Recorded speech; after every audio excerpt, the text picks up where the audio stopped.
अगर आपके मन में भी अक्सर बुरे विचार आते हैं, मन में गंदे और अश्लील विचार चलते रहते हैं, तो आपको ये बौद्ध कथा जरूर सुननी चाहिए। एक गांव में एक जवान लड़का रहता था। वह बहुत परेशान था क्योंकि उसका दिमाग चीजों के बारे में सोचता रहता है जिसके बारे में वह सोचना नहीं चाहता था। वह दिन का अधिकतर समय बर्बाद कर देता है अपने छोटे छोटे क्षणिक सुखों के लिए, और फिर बाद में पछताता है। लेकिन वह फिर से वही आदतें दोहराता है। माता पिता धीरे धीरे बूढ़े हो रहे हैं और वह जवान हो रहा है, लेकिन वह कुछ नहीं कर पाया। इससे उसके माता पिता को उस पर गर्व होगा। वह यह जानता था वह अपने समय और जीवन के साथ गलत कर रहा था, लेकिन वह खुद को नहीं बदल सका। इतनी कोशिश करने के बाद भी वह अन्य वयस्कों को अपनी समस्याओं के बारे में बताता है और लोग तरह तरह के सुझाव देते हैं, लेकिन फिर भी कुछ नहीं बदल रहा था। अब उस लड़के को भी ऐसा लगने लगा था उसका शेष जीवन साथ बिताने वाला है।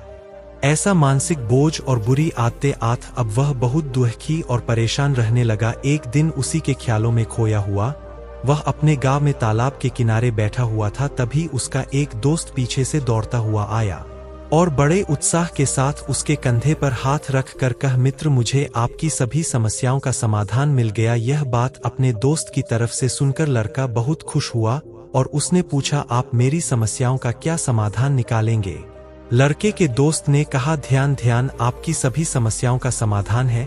लड़के ने कहा, ये कौन सी साधना है? मित्र ने कहा, कल एक बौद्ध भिक्षु आए भिक्षा के लिए हमारे गांव में। गांव के सभी लोग पूछ रहे थे उनकी समस्याओं के समाधान हेतु, तो मैंने सोचा कि मैं भी पूछ लूं आपकी समस्या का समाधान। इसलिए मैंने उस बौद्ध भिक्षु के विचार से पूछा कि मैं अपने मन को कैसे नियंत्रित करूं। बौद्ध भिक्षुओं ने ज्यादा कुछ नहीं कहा। मेरा प्रश्न सुनने के बाद बस इतना ही कहा कि ध्यान जीवन की सभी समस्याओं का समाधान है। मुझे लगा कि आप ध्यान के बारे में जानते हैं, इसलिए मैंने उस बौद्ध भिक्षु से नहीं पूछा ध्यान के बारे में बहुत कुछ। अपने दोस्त की बात सुनकर लड़के ने कहा, उस बौद्ध भिक्षु से मिलना चाहता हूं। लड़का और उसका दोस्त निकल पड़े। उस बौद्ध भिक्षु को ढूंढने के लिए काफी पूछताछ और प्रयास के बाद वे बौद्ध भिक्षु को एक पेड़ के नीचे ध्यान करते हुए पाते हैं। पड़ोसी गांव में वे दोनों उस बौद्ध भिक्षु के पास जाकर बैठ जाते हैं और उसकी आंखें खुलने का इंतजार करे। कुछ समय बाद जब बौद्ध भिक्षु उसकी आंखें खोलो, फिर वे उन्हें प्रणाम करके कहते हैं, आपने मुझसे कहा कि ध्यान ही इसका समाधान है जीवन की सभी समस्याओं के लिए, लेकिन आपने यह नहीं बताया कि ध्यान क्या है। बौद्ध भिक्षु ने कहा, ध्यान क्या है? मैं इस बात को शब्दों में बयान करने में सक्षम नहीं हूं, लेकिन अब क्योंकि आप लोगों ने पूछा है तो मुझे कुछ कहना होगा। तो सुनो, ध्यान का मतलब न कोई सवाल, न कोई जवाब, कोई विचार नहीं, कोई भावना नहीं। यह एक ऐसी स्थिति है जो हमें हमारी वास्तविकता से परिचित कराती है। इस स्तर पर पहुंचने के बाद कोई सवाल ही नहीं उठता या व्यक्ति के अंदर भ्रम की स्थिति बनी रहती है, क्योंकि उसे सब कुछ स्पष्ट हो जाता है। वह अपने जीवन की निरर्थकता से पूरी तरह परिचित हो जाता है। लड़की ने पूछा कि कोई कैसे प्राप्त कर सकता है ध्यान की ऐसी अवस्था? बौद्ध भिक्षु ने कहा, ध्यान करना बहुत आसान है। क्या आप जानते हैं कि कैसे बैठना है? लड़के ने कहा, हाँ, मैं बैठ सकता हूँ। बौद्ध भिक्षु ने कहा, तुम कितनी देर तक बैठ सकते हो? लड़के ने कहा कि मैंने कभी कोशिश नहीं की, लेकिन जब तक चाहूं बैठ सकता हूँ। बौद्ध भिक्षु ने कहा, अपनी आंखें बंद करे और सीधे बैठ जाए, हर दिन 1 घंटे के लिए। लड़की ने पूछा, कब और कहाँ बैठना है? बौद्ध भिक्षु ने कहा, कभी भी कहीं भी, बस वही जगह शांत और एकांत रहना होगा। लड़के ने फिर पूछा, मेरे मन के ये गंदे विचार और बुरी आदतें कितने दिन में हटा दिया जाएगा? बौद्ध भिक्षु ने कहा, अगर आप आंखें बंद करके बैठ सकते हैं सिर्फ 1 दिन में 24 घंटे के लिए। लड़का बौद्ध भिक्षु से पहले घर चला जाता है और ध्यान करने बैठ जाता है। जैसे वह आंखें बंद करके बैठा हो, उसके मन में तरह तरह के विचार उठने लगते हैं, जैसे ध्यान करने से वास्तव में लाभ होगा क्या? अपनी बुरी आदतें छोड़ूंगा या नहीं? कब सब मेरा आदर करेंगे? उससे प्यार करता हूँ, लेकिन वह मुझसे प्यार क्यों नहीं करती? ढेर सारा पैसा कमाने के लिए मुझे क्या करना चाहिए? और अपने गांव का सबसे अमीर आदमी बन जाऊं? उसके मन में इसी तरह के और भी विचार उठने लगे। तभी उसे याद आया कि साधु ने क्या कहा था, ध्यान की अवस्था में वहां कोई विचार नहीं, कोई भावना नहीं। अपने विचारों को रोकने की कोशिश कर रहा हूं, लेकिन क्या कभी कोई ऐसा कर पाया है? बहती नदी के पानी को रोकने के लिए लड़का भी अपने विचारों को रोक नहीं सका और आंखें खोलकर बैठ जाता है और सोचता है कि उसने किया है जीवन में अब तक बहुत कुछ, लेकिन इतना कठिन काम कभी नहीं किया। और वह बौद्ध भिक्षु बोल रहा था कि ध्यान करना बहुत आसान है। वैसे दोस्तों, यदि आप भी ध्यान का अभ्यास करना चाहते हैं लेकिन आप नहीं जानते कि यह कैसे करना है।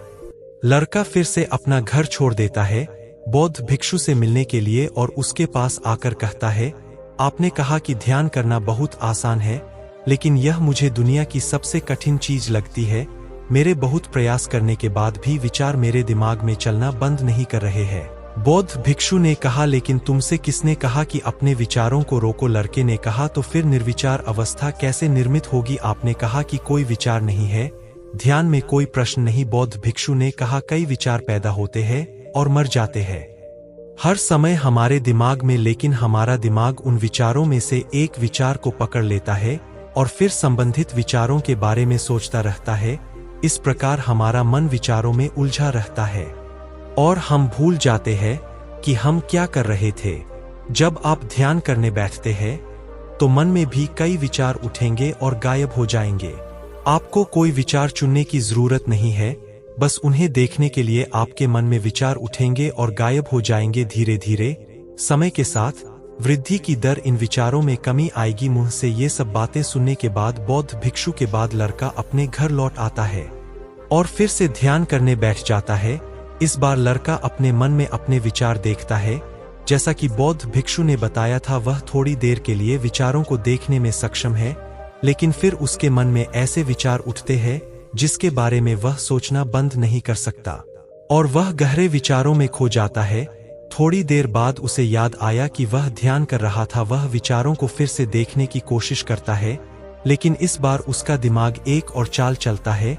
अब उसके मन में अश्लील विचार उठने लगे। लड़का सोचता है कि वह पवित्र अवस्था में है। ध्यान की तरह ये अश्लील विचार क्यों उठ रहे हैं?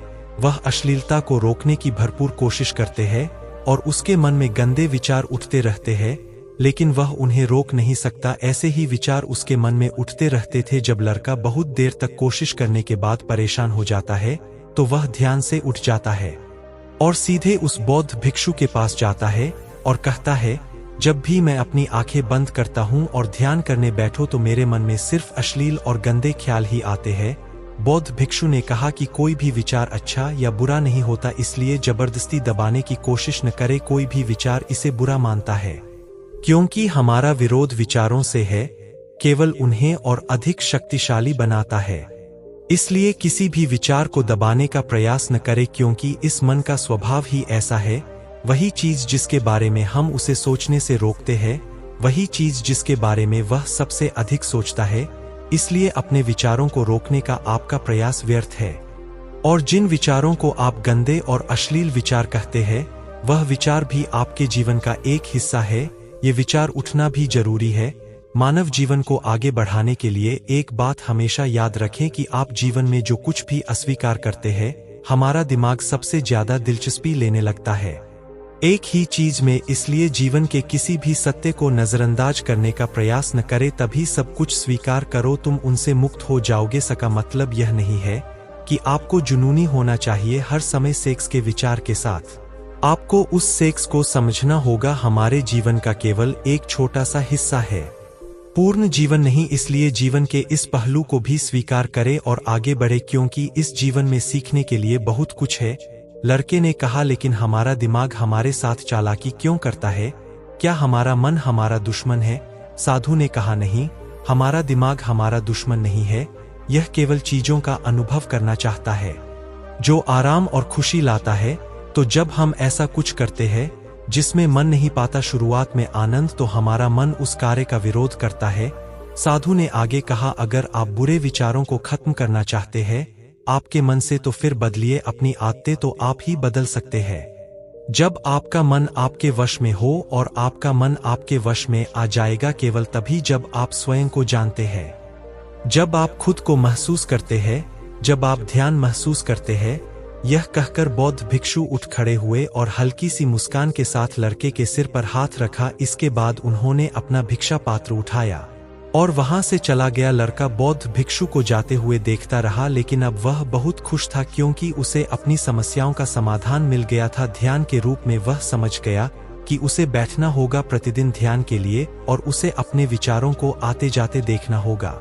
लेकिन कोई विचार मत रखो, समय के साथ वे विचार अपने आप गायब हो जाएंगे। साथ ही उसे समझ भी आया कि कोई भी विचार अच्छा या बुरा नहीं होता, एक विचार सिर्फ एक विचार है, इसलिए विचारों का विरोध करना भी व्यर्थ